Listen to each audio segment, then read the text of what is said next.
Muy buenas tardes y bienvenidos nuevamente al segundo día de presentaciones, al segundo día del Festival Abril Internacional. Tenemos el gran honor y tenemos el orgullo de mostrar y presentar a una gran personalidad. Él, con su gran trabajo, va difundiendo sus investigaciones, todo el conocimiento científico de especies, conservacionismo y más en en todas las presentaciones y en todos los lugares donde él se encuentra. Tenemos ni más ni menos que al doctor Gerardo Ceballos. Doctor, bienvenido. Muchas gracias, qué amable. Muchas gracias por tu invitación. No, pues muchas gracias a usted. Créame que yo lo visualicé y por fin lo estamos haciendo. No, qué amable, gracias. Y mire, le cedo el espacio. Adelante, es a usted a quien queremos escuchar. Así que todo lo que usted nos va a decir, créame que va a ser de altísimo valor. Adelante. Perdón, bueno, muchas gracias. Perdón que le puse la plática en inglés, la podemos poner en español, si no me quedo en esta, sí. No me di cuenta que teníamos la versión en inglés. ¿Está bien? Está Hola, bien. No, perfecto. Bueno, el día de hoy lo que voy a hablar es de la sexta extinción masiva y el futuro de la humanidad. Aquí tienen este libro que publiqué en el 2015 con mis colegas Paul Ehrlich y Ann Ehrlich de la Universidad de Stanford. Ya está traducido a español. Se llama La aniquilación de la naturaleza.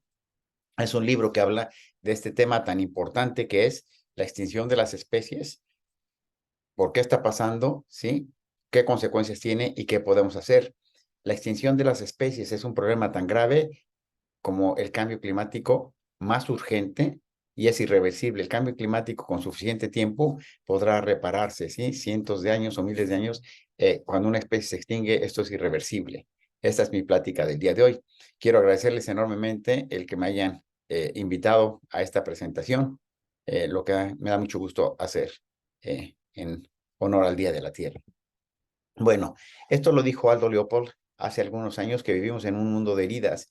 Y si nosotros volteamos alrededor de cualquier lugar donde hay actividades humanas, vemos que realmente el mundo está lleno de heridas. Hay casas, hay edificios, hay campos de cultivo, etcétera. Es decir, hemos ido lastimando al medio ambiente, a la naturaleza, y este impacto que estamos teniendo en ella tiene repercusiones importantísimas, primero para la evolución de la vida en la Tierra, por un lado, y por otro lado, para el futuro de la humanidad. Yo trabajo en la Universidad Nacional, en el Instituto de Ecología. Ahí hacemos básicamente tres cosas. Una es investigación de mucha calidad. Me da mucho gusto decir que mi laboratorio está entre los 3 o 4 mejores en toda Iberoamérica en lo que hacemos. Estamos posicionados con el 2% de más de 10 millones de científicos. Y esto lo digo porque es muy importante entender que en las universidades públicas, como en la UNAM y otras universidades públicas de México, son importantísimos la labor que hacen, porque son prácticamente el único lugar donde se hace investigación de alta calidad para conservación, para entender nuestro entorno. La otra cuestión que se hace en mi laboratorio es conservación. Trabajamos con especies como el jaguar, ¿sí? Aquí vemos un jaguar con un radiocollar. Y por otro lado, hacemos planes de manejo para salvar especies en peligro de extinción y hacemos áreas naturales protegidas. En mi laboratorio hemos logrado que casi el 2% del territorio de México sean áreas protegidas. Y finalmente hacemos cuestiones como estas que son de amplificación, de concientización del trabajo de los temas de conservación, de la necesidad de hacer conservación, de las implicaciones de no hacerlo. Y por otro lado, vamos a hacer política pública. Por ejemplo, en el 2010 hicimos un estudio sobre el jaguar, el primer censo a nivel nacional en cualquier país, y encontramos que había 4,000 jaguares en México. A raíz de eso, trabajamos arduamente con la iniciativa privada, con el gobierno, con la sociedad civil, con los dueños de la tierra, de las áreas que todavía tienen jaguares, y con muchas otras organizaciones, y en conjunto, ya sea de manera directa o de manera indirecta con estas organizaciones, logramos que perdón, que en el 2018, que hubo el segundo censo, la población de jaguares en México había aumentado a 4.800. Y esta política pública entonces se refiere a que diseñamos estrategias de conservación de esta y otras especies, áreas protegidas y poner un marco de referencia a nivel nacional o a nivel internacional para la conservación de las especies. Una de las cosas que son muy importantes de enfatizar aquí es que conocemos entre el 1 y 2% de la diversidad biológica de todo el planeta. ¿Qué quiere decir esto? Que en realidad es muy pocas las especies que han sido descritas científicamente. Probablemente la conocen los pueblos originarios de África o de Asia o de México, pero no están científicamente descritas. Y esto quiere decir que prácticamente quiere decir que son desconocidas en el planeta. ¿Qué quiere decir esto? En términos prácticos, bueno, quiere decir que cada vez que destruimos un ecosistema, un arrecife de coral, una selva de lluviosa, un bosque de pinos, estamos destruyendo muchas especies que ni siquiera están descritas para la ciencia y de las cuales ni siquiera tenemos la menor idea, obviamente, cuál puede ser el impacto de su pérdida por la función que juegan en los ecosistemas. Este es un artículo en el que publicamos en el 2009 con mi colega Paul Ehrlich de Stanford, en donde habíamos hecho una revisión de las especies que se habían descrito en los últimos 10 años. La gran sorpresa fue que en ese entonces el 10% de todos los mamíferos conocidos, un poco más del 10% de todos los mamíferos conocidos se habían descrito en las últimas 10 años. Acabamos de terminar un artículo similar en donde en los últimos 10 años se han descrito casi 800 especies de mamíferos. Nos llama mucho la atención que sean mamíferos porque son los animales más conspicuos que hay, los que estamos más relacionados con ellos. Y no estamos hablando de que los descubrimientos son solamente animales pequeños como ratones o musarañas, sino que también muchas especies se han descrito del año 2000 a la fecha, más de 60 especies de primates, de monos. Es decir, como este mono que tenemos aquí arriba a la izquierda, es un mono, no es albino, es un mono de color blanco que se encuentra en el Amazonas.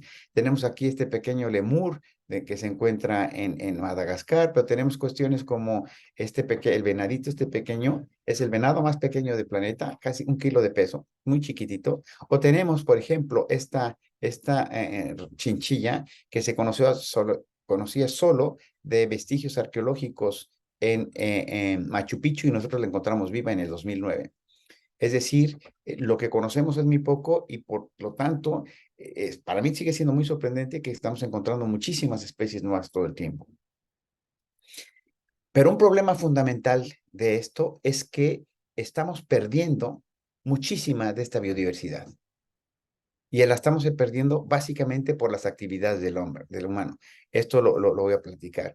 Estamos ante una pérdida sin precedentes de la diversidad biológica en los últimos 65 millones de años. Es decir, estamos perdiendo más especies que cualquier momento desde la extinción de los dinosaurios hace 65 millones de años. Cuando hablamos de estas cifras tan grandes, 65 millones de años, 50, 40, 10 millones de años, 100,000 años, cuesta mucho trabajo para nosotros entender qué significa esto si nuestro periodo de vida se mide en unas pocas décadas, 6, 7, 8 décadas. Esta pérdida sin precedentes tiene que ver a nivel de especies y de ecosistemas. A nivel de especies, esta es una cuestión muy interesante. También en mi trabajo, desarrollando con mis colegas en México y aquí en Stanford, encontramos hace algunos años, a principios de la década de 2000, me llamó mucho la atención porque estamos haciendo una base de datos en donde estamos reflejando la distribución de todos los animales del planeta. Y los primeros con los que empezamos fueron con mamíferos. Y al hacer las bases de datos, teníamos la distribución de la especie, cuándo se había descrito y si estaba extinta o no. Y para mí fue una gran sorpresa, a pesar de que sabía yo que el problema era grande, que en ese entonces se consideraba que había 600 vertebrados en peligro de extinción. Ahora son más de eso, ahora son casi 1,000 vertebrados los que se consideran extintos desde 1500 a la fecha. Y la mayoría de las extinciones han ocurrido en los últimos 100 años. Es decir, en este contexto es importantísimo entender que ha habido una gran extinción de las especies y que la mayoría de estas especies de vertebrados y obviamente otros organismos, otros invertebrados y plantas, pero no hay la información adecuada para ellos, es que básicamente estas extinciones se deben al hombre y son en los últimos 100 años. Una de las preguntas que nos hicimos fue entonces bueno, estos 600 vertebrados que se extinguieron en 100 años, ¿es normal? ¿Es el patrón normal de lo que ha ocurrido en los últimos millones de años, desde que se extinguieron los dinosaurios, o es muy bajo o es más elevado?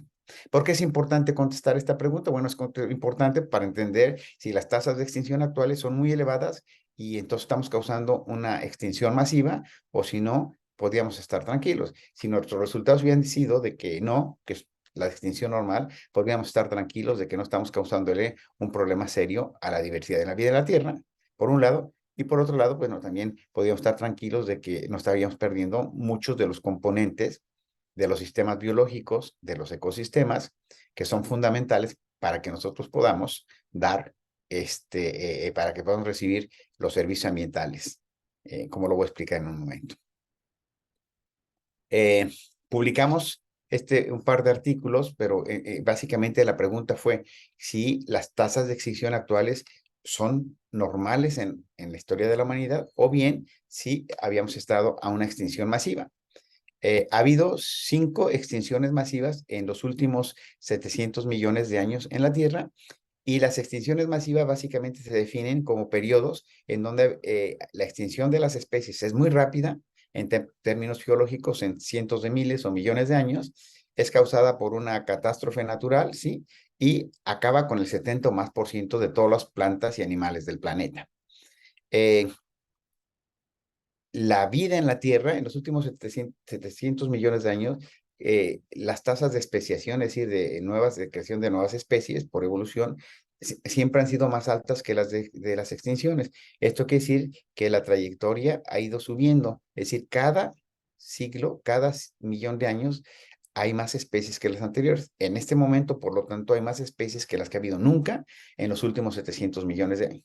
Pero nuestros resultados fueron enormemente alarmantes. Enormemente alarmantes quiero decir porque nosotros esperábamos, sí, que las tasas de extinción actuales fueran más elevadas que las que ha ocurrido en el pasado, pero lo que encontramos, no es que sean más elevadas, eran enormemente elevadas, y esto lo que implicaba es que esto indica que hemos entrado a la sexta extinción masiva, es decir, que el hombre está causando la sexta extinción masiva de las plantas y animales en el planeta, y que está actuando como si fuera un meteorito o como si fuera un cambio en la atmósfera o en la temperatura de los mares, etcétera, a nivel planetario. El hombre se ha convertido, con nuestras actividades nos hemos convertido en una fuerza que está afectando todo el planeta y afectándolo de una manera muy severa. Aquí lo que podemos ver abajo es una línea punteada que dice background. Estas son las líneas, tendrían que haber estado allí, las otras líneas de mamíferos, aves, etcétera, si las extinciones actuales fueran similares a lo que ocurrió en los últimos 65 millones de años.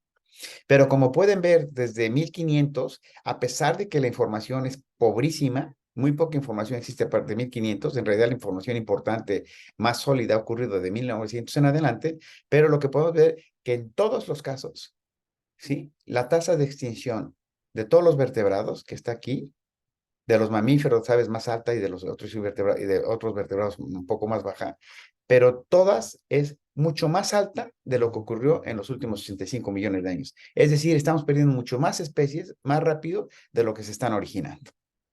Y esto implica serios problemas. Es decir, las tasas de extinción normal en los últimos 2 millones de años, que es donde había datos muy buenos para comparar a los mamíferos, es que nosotros esperaríamos una especie extinta por cada 5,000 especies presentes en 100 años, ¿sí? Pero lo que ocurrió es que lo que encontramos es que las tasas de extinción actual son 100 veces más altas que eso. Es decir, las especies que perdimos en 100 años deberían haberse perdido en 10,000 años. Esa es la magnitud de las extinciones. Acabamos de terminar una evaluación actualizada de este estudio que se publicó en el 2015, y las noticias son desgraciadamente no buenas, porque los géneros, que es decir, grupos de organismos que en la jerarquía taxonómica están más altos que las especies, por ejemplo, los perros, los lobos y los coyotes son especies diferentes, todos forman parte de un género que se llama Canis. Bueno, cuando medimos la extinción a nivel de géneros, ¿sí? Es decir, que son grupos que tienen generalmente más de una sola especie, lo que encontramos es que las especies que se extinguieron en 100 años deberían haber extinguido en 23,000 años. De ahí, esa es la enorme magnitud de las extinciones. Otra de las cosas que hemos hecho en mi grupo de trabajo y que ha sido muy importante es que cuando estamos haciendo estos estudios nos percatamos y nos dimos cuenta de que enfocar, a pesar de que los resultados son tan rudos y tan fuertes y tan alarmantes, que enfocar la pérdida medir la crisis de la extinción actual solamente con especies es incorrecto, porque en realidad también estamos perdiendo muchas poblaciones. Y aquí les pongo el caso de León. Aquí vemos en este cafecito claro y después café oscuro. El cafecito claro es la distribución histórica y el cafecito más oscuro es la distribución actual. Lo que encontramos es que muchísimas especies están perdiendo, que han perdido gran parte de su distribución y gran parte de su abundancia. No importa que haya jaguares en África si se extinguieron en Asia. El papel que los jaguares jugaban en Asia, el papel que los jaguares, perdón, el papel que los leones jugaban en los ecosistemas de Asia ya se perdió. Las extinciones a nivel local y regional de una población, de una especie, son como si fueran extinciones globales. Es decir, si en México desaparecen los jaguares, no importa que haya jaguares en Brasil, ya se perdió el papel que jugaban en los ecosistemas aquí. Y voy a mencionar las consecuencias de esto. Este estudio, que se basó en más de 33,000 especies, pues demostró que básicamente, y así lo llamamos en este artículo, que estamos originando una aniquilación biológica, ¿sí? La diversidad biológica, lo que estamos haciendo es una aniquilación biológica. ¿Y qué quiere decir con esto? Llamamos aniquilación porque hace 5, 6, 8 décadas, las especies que se extinguían eran especies que tenían características particulares, los animales más grandes, los carnívoros, los que eran más cazados. Sin embargo, conforme ha ido avanzando el impacto de las actividades, de nuestras actividades, hemos perdido esa huella de que, o esas características de que eran solamente ciertas especies. Actualmente estamos perdiendo, ¿sí? Actualmente estamos perdiendo prácticamente un espectro de todas las especies, la población de todas las especies, desde especies muy abundantes, medio abundantes, poco abundantes y en peligro de extinción. Es decir, el problema de la extinción de especies se está afectando desde especies muy comunes hacia especies menos comunes. Claramente las implicaciones de esto son muy directas, es decir, no solamente estamos perdiendo cosas raras, sino estamos perdiendo cosas que son comunes y eventualmente esas especies comunes que tienen un papel muy importante en la función de los ecosistemas van a estar en peligro de extinción. Este es un par de gráficas que demuestran esto. En la de izquierda vemos un índice de abundancia, en donde vemos que en las regiones templadas más o menos se han mantenido la abundancia de las especies. En términos de todo el planeta, ha habido un decremento, ¿sí? Aquí lo vemos donde dice global, y finalmente las áreas tropicales son las que han sufrido más. Y en la de la derecha vemos la declinación tan grave, tan drástica que han tenido poblaciones las poblaciones de especies como el saiga, que es el animalito rojo de arriba a la izquierda, elefantes, rinocerontes, orangutanes, es decir, el declive, como podemos ver, es gravísimo, porque lo que vemos en el eje de acá es un eje que está en escala logarítmica, es decir, que no es un eje lineal. Aquí estamos hablando de millones de especies, aquí de cientos de mil especies y acá de cientos de especies, cientos de individuos. Para darnos una idea, cada media hora se pierde un elefante y si seguimos a la tasa de pérdida de los elefantes, como vemos aquí, no va a haber elefantes silvestres en el año 2035. Sobre eso, solamente van a sobrevivir en algunas pequeñas reservas muy fuertemente resguardados y en cautividad. Uno pensaría que la pérdida de las especies y que esta pérdida y extinción de animales básicamente se refiere solamente a animales que son grandes, pero nada más alejado de la realidad. Este estudio salió en el 2017, justo después de que publicamos nuestro trabajo sobre la declinación de las especies y las grandes tasas de extinción. Alarmó mucho al público en general. El estudio fue publicitado en muchísimas revistas, en los periódicos más importantes del mundo, New York Times, Reforma, Le Monde, etcétera. Y básicamente mencionaba eso, que era muy grave, pero que por fortuna no se tenía información de los invertebrados, de los insectos, que son los animales más importantes en biomasa del planeta y en diversidad, y que se esperaría que no fuera grave la pérdida de esto.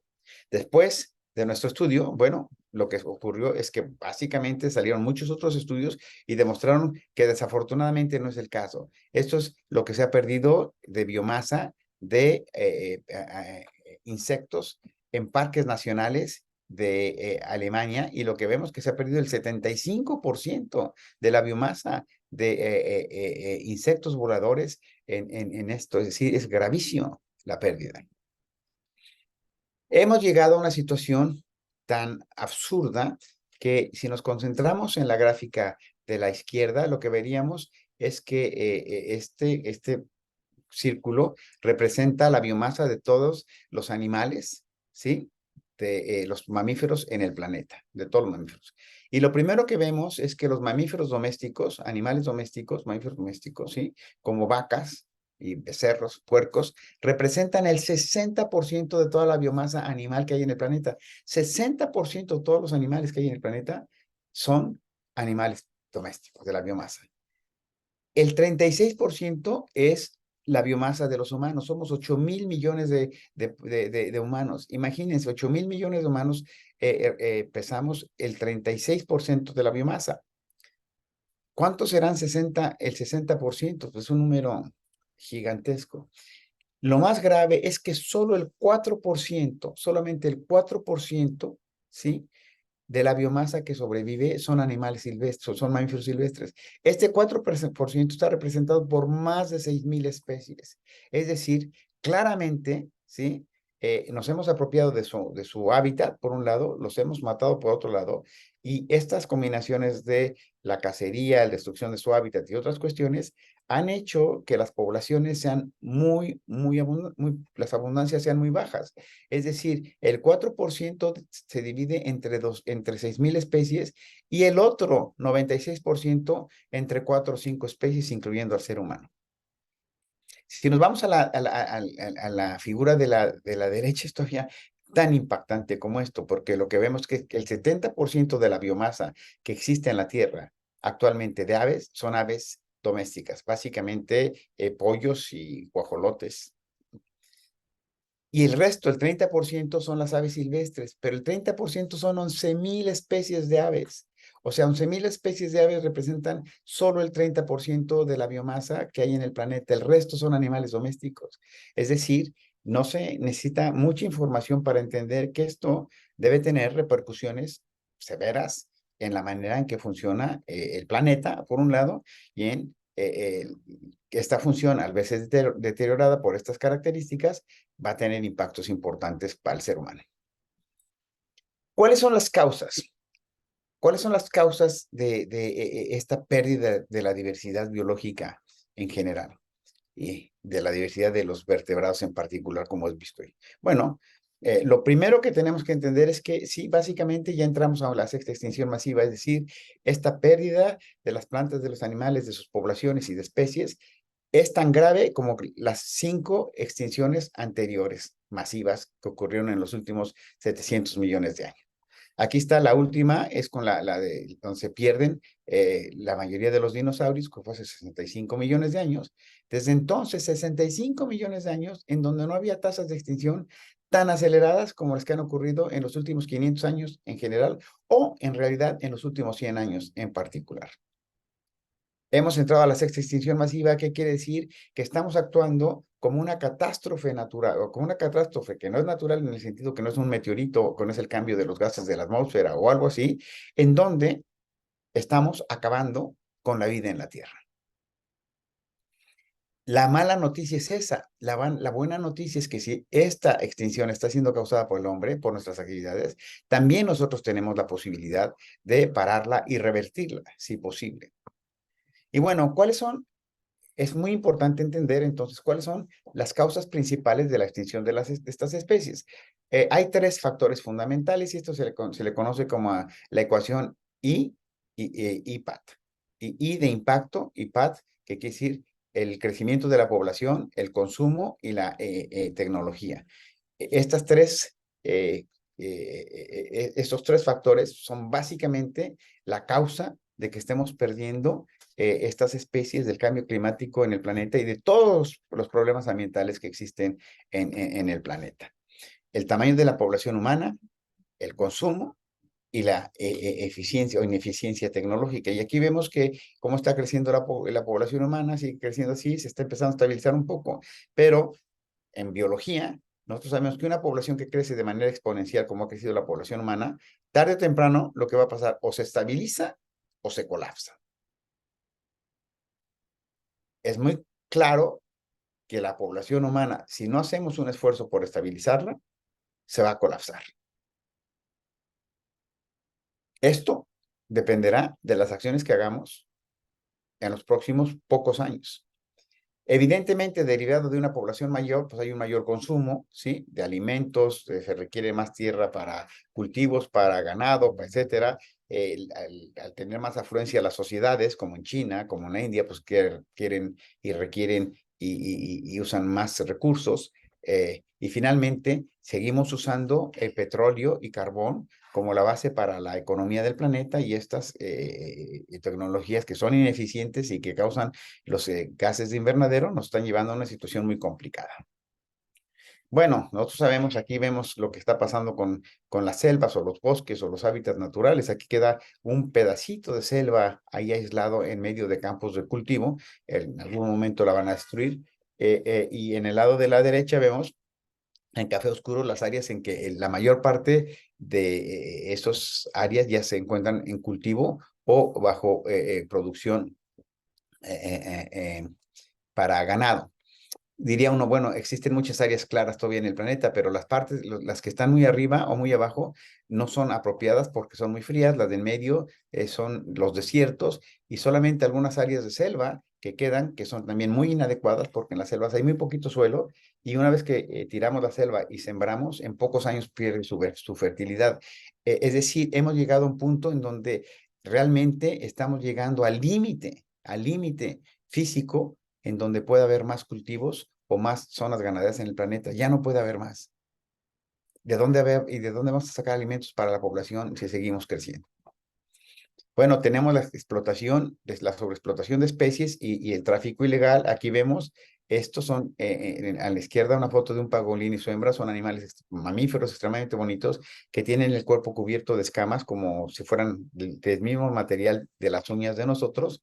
Y aquí a la derecha vemos lo que se llama, lo que fue un decomiso de 3,000 pangolines muertos. Yo no, es para mí casi imposible entender dónde salieron 3,000 pangolines cuando he estado muchas veces en África, en Asia, en selvas muy bien conservadas y solamente he tenido la oportunidad de ver un pangolín en estado silvestre. ¿Cómo es posible sacar 3,000 pangolines o 10,000 pangolines?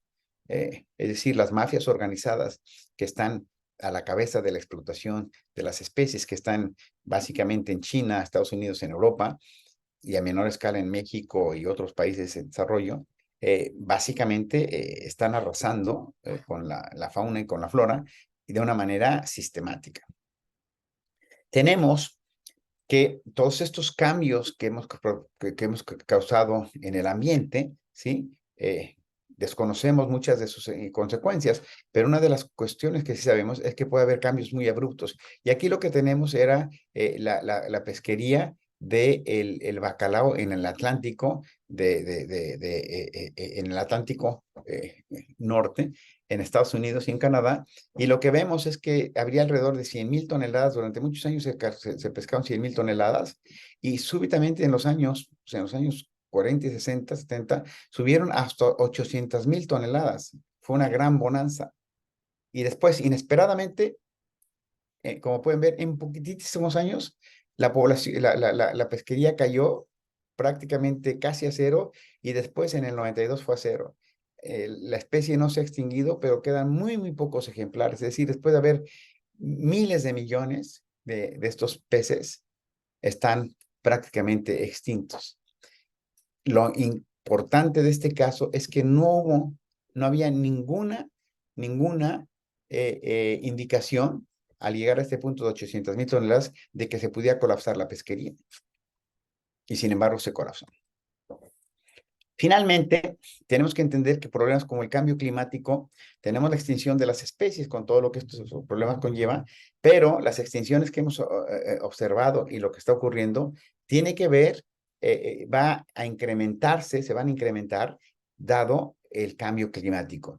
Esta década empezamos a sentir por primera vez en la historia de la humanidad los efectos severísimos del cambio climático provocado por el hombre. Hemos visto que se han incendiado las selvas en el Amazonas, se han incendiado los bosques en Alaska, en el norte de Europa, en Rusia. ¿Quién pensaría que los bosques que en el norte de Rusia, en Alaska, podrían quemarse, incendiarse, o en las son selvas tropicales? Se están quemando porque estamos cambiando el planeta porque hay grandes sequías o se está perdiendo el suelo que siempre estaba congelado en el norte del planeta, y por lo tanto se están quemando lugares que nunca se quemaron y que no están adaptados, que no han sufrido estas consecuencias en muchos millones de años, y por lo tanto los impactos de un incendio son muy graves. La buena noticia es que el cambio climático sí es causado por el hombre, y por lo tanto nosotros tenemos, si entendemos cómo lo estamos causando, por qué se está causando, podemos entonces cambiarlo, podemos tratar de revertirlo. Esa es la buena noticia. La mala noticia, que al igual que en la extinción de especies, el plazo de tiempo que tenemos es muy poco. Lo que ocurre en los próximos 10, 15 años máximo es lo que va a determinar cómo va a continuar la vida en la Tierra en general y cómo va a continuar la civilización en particular. Este es uno de los ejemplos de estos, de lo que mencionábamos, del asalto masivo. Cada 30 minutos se mata un elefante de manera ilegal. Como mencioné, es decir, es posible que en el año 2035 no haya elefantes silvestres, excepto en unas pocas reservas y en cautiverio. Estos, en el año 1965, todavía se logró fotografiar una manada de 30,000 elefantes. Hoy en día, si uno logra ver 100 elefantes juntos, es un hecho sin precedente. Esa es la magnitud del problema. ¿Por qué no debía preocupar esto? Muchas veces me dice la gente, bueno, qué triste que se estén extinguiendo las especies, qué lástima, pero bueno, si se tienen que extinguir, si tienen que acabar para que siga el ser humano, pues esta es una cuestión que debe ocurrir así. Realmente es una visión bastante mala, una visión pensar así. Y les voy a decir por qué. Hay muchas razones para las que uno debería proteger la naturaleza. Hay razones éticas, filosóficas, culturales, morales, ¿sí? Económicas. La razón más importante, y si quieren más egoísta para proteger a la naturaleza, tiene que ver con que la naturaleza, las plantas y animales, ¿sí? Integrados en ecosistemas, en esos ecosistemas biológicos que conocemos como arrecifes de coral, como selvas, como bosques, ¿sí? Esta articulación de estos animales, de estas plantas, proveen con su estructura y hacen que estos ecosistemas tengan una estructura y función, y que con su funcionamiento correcto, ¿sí? Nos provean de lo que llamamos bienes y servicios ambientales. Los bienes ambientales son todos los productos que obtenemos directamente de la naturaleza, como podrían ser forrajes, frutas, esencias, etcétera. Hagan una lista de todas las cosas que obtenemos de la naturaleza de manera directa. Eso es una, madera. Y la segunda son procesos a escalas regionales y globales que son fundamentales y necesarios para mantener la vida en la Tierra. En el universo, que es prácticamente infinito y que tiene más estrellas y cuerpos celestes, más planetas, que granos de arena en el mar, imagínense, solamente hay vida en la Tierra. Y solamente hay vida en la Tierra gracias a las plantas y animales silvestres que están integrados en estos ecosistemas. Los animales, entonces, y plantas silvestres son esenciales para proveernos de estos servicios ambientales que son nuestros grandes beneficios que obtenemos del buen funcionamiento de la naturaleza. Y aquí esto es un ejemplo esquemático de cómo estas relaciones entre complejísimas en una sabana africana nos dan resultados como nos dan estos servicios ambientales. Esto es un ejemplo de los manglares. Tenemos los manglares son importantísimos para evitar inundaciones, para protegernos de huracanes, son el lugar donde se reproducen el 90 o 95% de los animales que se pescan en las pesquerías comerciales de México, camarones, peces, etcétera, ¿sí? ¿Y qué hacemos? Los destruimos para poner casas, para poner cultivos de camarón, granjas de camarón y cultivos. Cuando en realidad lo que debemos hacer es dejar la franja de manglares y poner atrás de los manglares las obras de infraestructura como que necesitamos, como los cultivos, las cámaras, las granjas camaronícolas o las casas. Y esto aparte de mantener los manglares tan importantes, su función, sus especies, etcétera, nos dan muchos otros beneficios, ¿no? Tenemos esto, el agua que tenemos, todo el agua potable para nosotros y para toda la fauna y flora silvestre del planeta se genera en los ecosistemas naturales. Tenemos beneficios como esto, evitar las enfermedades. El COVID es una de más de 40 epidemias, en este caso una pandemia, que se han detectado en los últimos, ¿sí? 20 o 30 años, 40 años, que provienen de la destrucción de la naturaleza. El Zika, el ébola, el SIDA, el COVID, el SARS, el MERS, la fiebre del Asha, el hantavirus, todas estas enfermedades infecciosas, virales la mayoría, tienen que ver con la destrucción de la naturaleza, con el tráfico de las especies, ¿sí?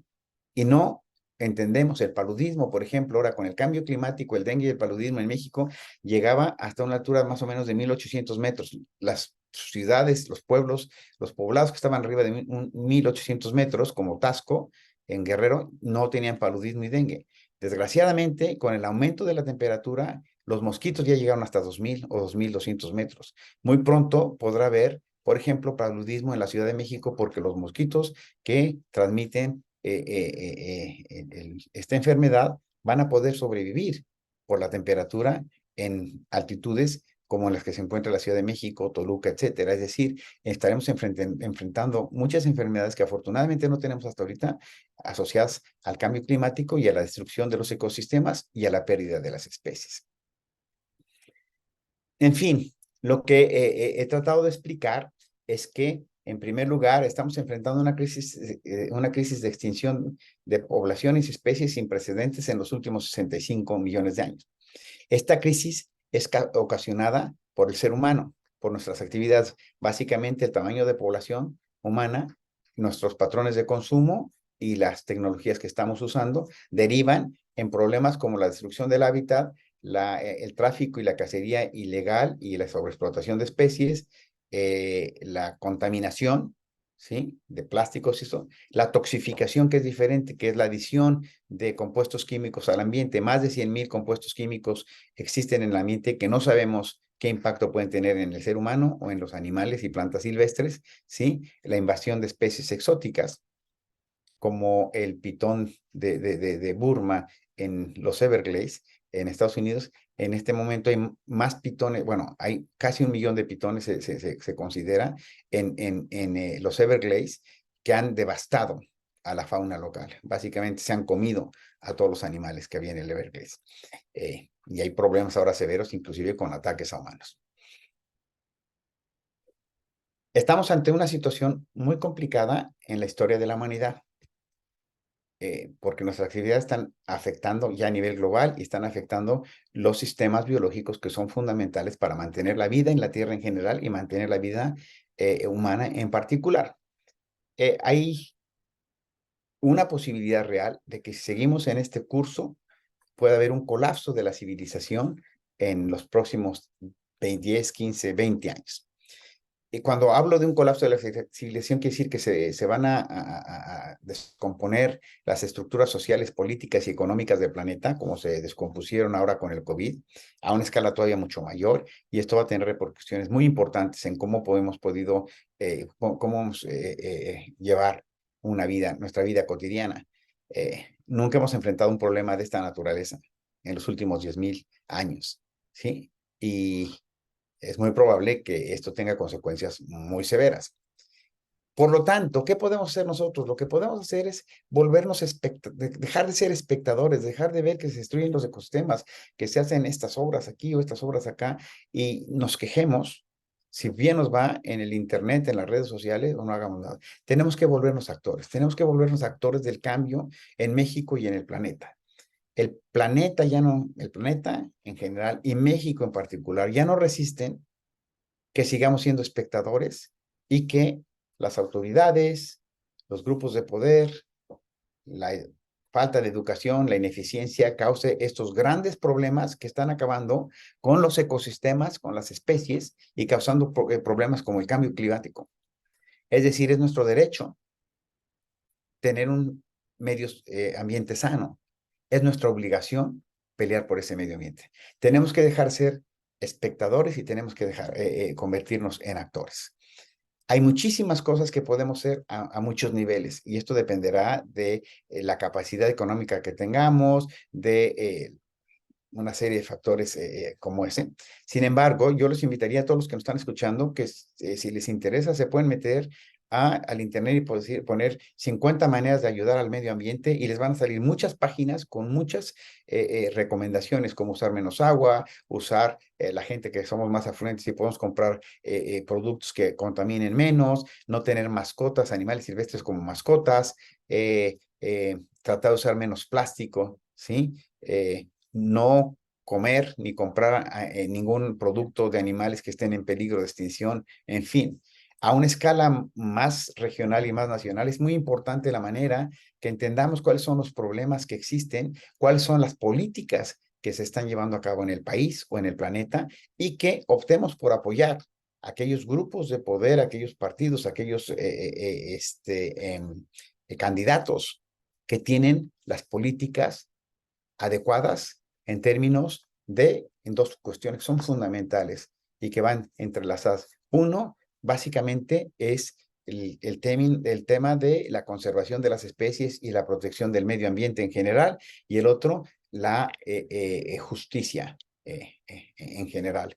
Esas dos cuestiones, no podemos seguir siendo espectadores dejando que se deterioren las condiciones ambientales y las condiciones de justicia en México o en el planeta. Esos son los grandes retos que tenemos enfrente.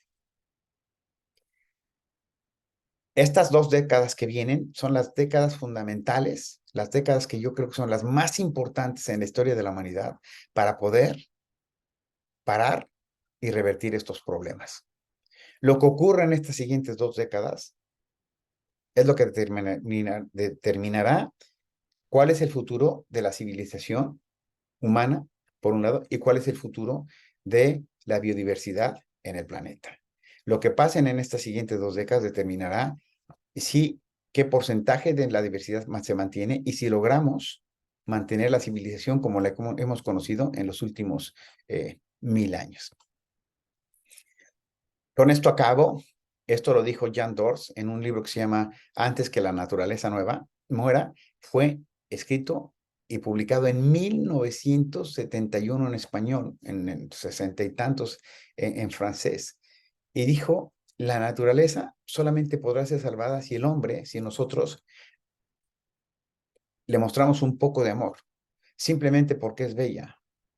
Y la belleza también es parte integral del alma humana. Muchas gracias.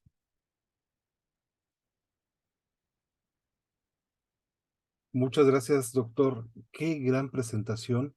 La verdad, nos tiene impactada toda esta información porque al final de cuentas, desde que somos niños, estas generaciones que estamos ahora en el planeta, hemos sabido del problema, pero realmente no conocemos el alcance, no como nos lo está platicando. Y caray, da un poco de, pues da tristeza y causa un poco de pavor estas cifras y más porque no es algo que vaya a suceder al futuro, como usted lo menciona, estamos hablando de la actualidad. Estas 2 décadas son fundamentales. Mira, Tenemos, sí, diga. Perdón, un tema importante es que cuando me hablan del colapso, me dice la gente es que esto es muy, muy fuerte. El colapso ya está ocurriendo. El colapso ya están quemando los bosques y las selvas de lugares que nunca se quemaron. El colapso es que hay sequías en lugares. El colapso es que ahorita en Sudán, en Etiopía, en eso hay una hambruna que está cobrando la vida de miles de personas. Hay 2.000 millones de personas que no tienen acceso a agua potable, cerca de 2.000 millones de personas que no tienen suficiente alimento cada día. Hay 150 millones de refugiados ambientales cada año. Es decir, el colapso, en una definición de deterioro de las condiciones que ya está ocurriendo, como bien dices. Es decir, el destino nos alcanzó, lo que tendríamos que haber hecho hace 20, 30, 40 años y no hicimos, ya está reflejándose en lo que está ocurriendo. Preocupante y debemos tomar acción. Pregunta Claudia Cosme, y bueno, en parte yo creo que ya lo respondió. Ella pregunta, ¿qué podemos hacer las minorías para revertir realmente el cambio climático? Dio unas opciones de, bueno, nosotros mismos podemos buscar en Internet. Bueno, hay opciones en Internet, pero ¿qué podemos hacer como personas? Yo, Julio, si me levanto el día de hoy, ¿qué es lo que puedo hacer?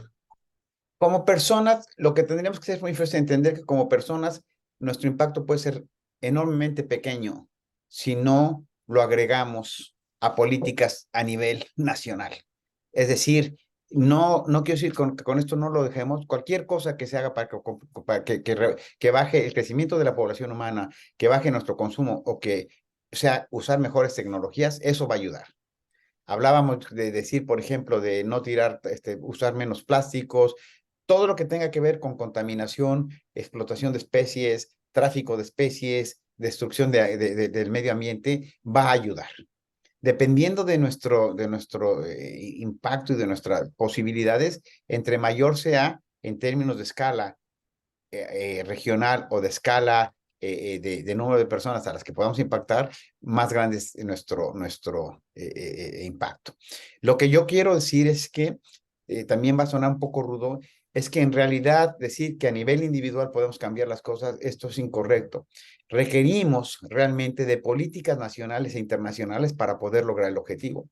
México en este momento está transitando en el momento que deberíamos estar apoyando las energías verdes, el país le está apostando a refinerías, le está apostando al petróleo, le está apostando al carbono, en una situación que además, en términos económicos, no va a funcionar.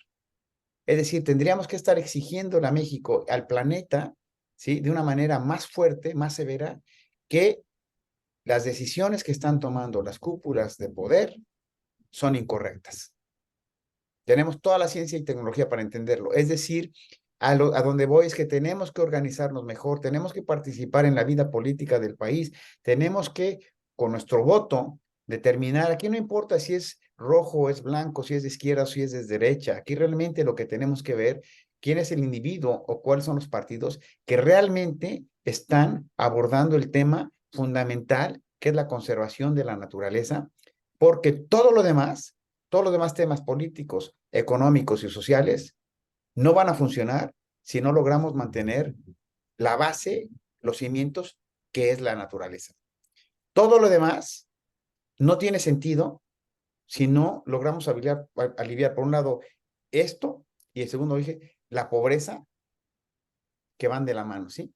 Es decir, es muy importante que entendamos que podemos hacer muchas cosas a nivel individual y debemos hacerlas, pero no podremos enfrentar el cambio climático global si seguimos permitiendo que las grandes corporaciones, los gobiernos, los grupos de interés sigan determinando las políticas incorrectas que están definiendo en este momento en México y en el planeta. Definitivamente, y debemos ponernos más enérgicos con esta parte. Ahora, yo quería preguntarle, quizás es un poco complicado en el día a día, si no estamos relacionados con estas especies que, bueno, de una u otra manera estamos relacionados, pero me refiero, una especie que está en extinción, en peligros de extinción en África u otra en Asia, nosotros, ¿cómo podemos apoyar? ¿Qué podemos hacer? Porque desde mi caso, por ejemplo, nunca he visto una especie en extinción y no sé qué hacer. Claro, esa es una muy buena pregunta. Digo, entre las cosas que puede hacer, por ejemplo, en tu caso, estás haciendo algo muy importante, que es difundir el problema.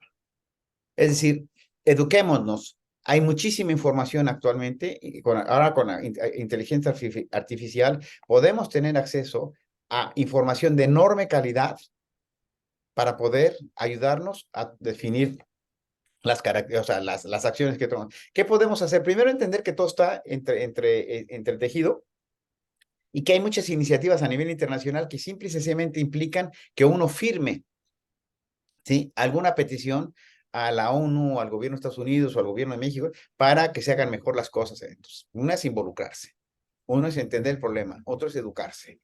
Por otro lado, es importante lo que yo decía, que no compremos especies en peligro de extinción, o ningún animal silvestre como mascota. Es un absurdo que tengamos animales silvestres como mascota. No debemos tener ni boas, ni iguanas, ni tortugas, ni eso. O sea, en realidad ese es un problema muy severo. No debemos consumir todavía en México. Hay ferias donde uno puede ir a comprar y comer una semana en Hidalgo, en otro lado, zorrillo, puma y otros animales que, aunque no estén en peligro de extinción, algunos de ellos son animales silvestres que no debían consumirse ya, ¿no? Debemos entender que, por ejemplo, sí, la cantidad de agua que yo uso y la cantidad de agua que yo desperdicio va a impactar porque la Ciudad de México se está quedando sin agua. ¿Qué debíamos hacer? Demandar a la Ciudad de México, demandar al Estado de México, demandar al estado, a los estados aledaños a esta zona central del país. Se gastan más de 5,000, tengo entendido, como 5,000 millones de pesos para bombear el agua de Cutzamala, del sistema Cutzamala a la Ciudad de México y distribuirla. Y se gastan menos de 50 millones de pesos para pagarles a los dueños de la tierra que tienen las fábricas del agua, que son estos bosques. Debemos exigir al gobierno que debe haber un gasto similar al de bombear, a la parte ingenieril de bombear el agua, un gasto similar para mantener los bosques, para incrementar la superficie de bosques, para incrementar, hacer millones de obras de captación de agua, que ya se sabe cuáles son, para que haya más agua en el futuro, y en el futuro cercano, porque la Ciudad de México está ante un grave riesgo de quedarse sin agua en pocos años. ¿Qué va a pasar cuando del Valle de Toluca se saca, hay más de 300 pozos que están bombeando agua todo el día y noche, agua a la Ciudad de México? ¿Qué va a pasar cuando escasee el agua en el Valle de México? ¿Los pobladores se van a quedar viendo cómo se llevan su agua a la Ciudad de México? Yo creo que no. ¿Y qué va a pasar? ¿El gobierno puede permitir que se quede sin agua a la Ciudad de México? Tampoco. Entonces, es decir, puede haber conflictos sociales muy importantes. Es el momento todavía que podemos pararlo y podemos revertirlo. Debemos hacer una buena inversión en este sentido y debíamos demandarla en mantener las fábricas de agua. ¿Qué podemos hacer? En la UNAM, por ejemplo, tiene un programa de flores y de jardines para polinizadores. Toda la gente que pueda, en sus colonias, todas las colonias tienen algún lugar un predio baldío, debíamos trabajar y sembrar estas plantas y estos, para que haya más mariposas, más colibríes, más abejas. Deberíamos ser, por ejemplo, que puedan comprar sus alimentos a nivel local para que las comunidades de agricultores locales puedan seguir sobreviviendo y puedan seguir manteniendo esa producción, y esas áreas que ocupan menos pesticidas, menos fertilizantes, que mantienen a la gente local. Es decir, hay muchísimas acciones que pueden hacer que tienen que ver con nuestro consumo. Si yo te dije, todo lo que tenga que ver con reducir el impacto de mi consumo, está apoyando a la vida silvestre en África, en Asia, en México. La ecuación es muy fácil. Reducir el tamaño por la gente que tener un hijo, ¿sí?, es mejor que tener 3 o 4 hijos.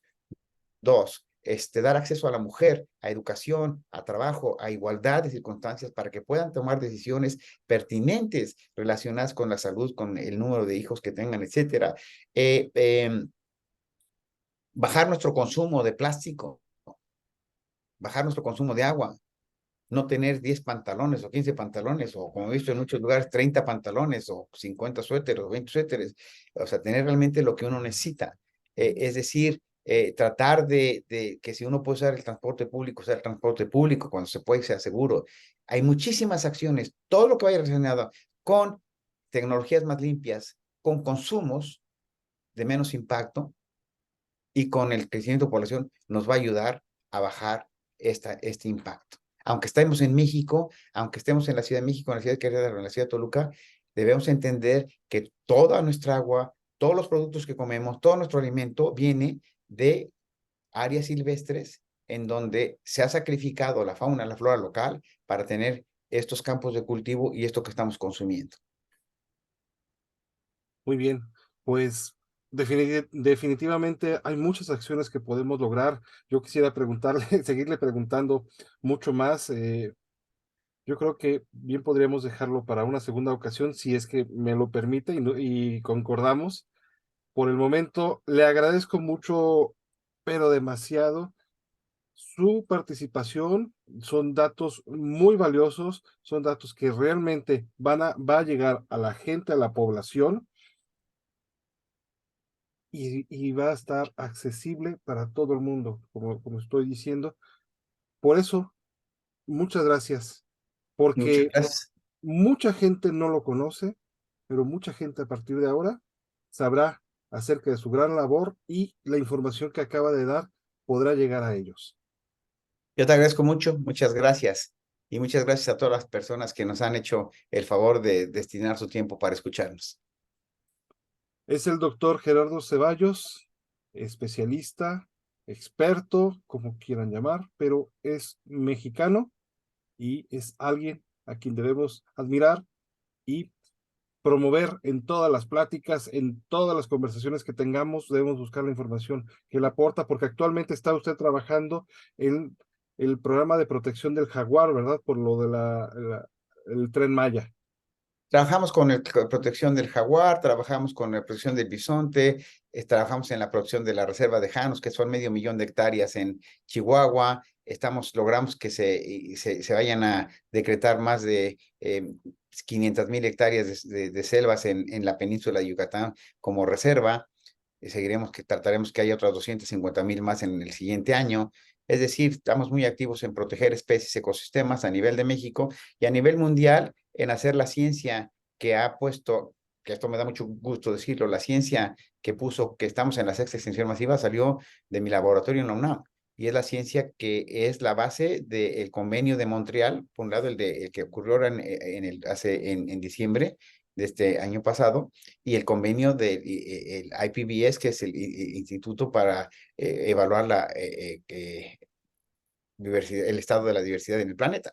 Es decir, cosas de enorme importancia a nivel global surgen de la ciencia mexicana, de la ciencia de la UNAM, en colaboración con otras instituciones.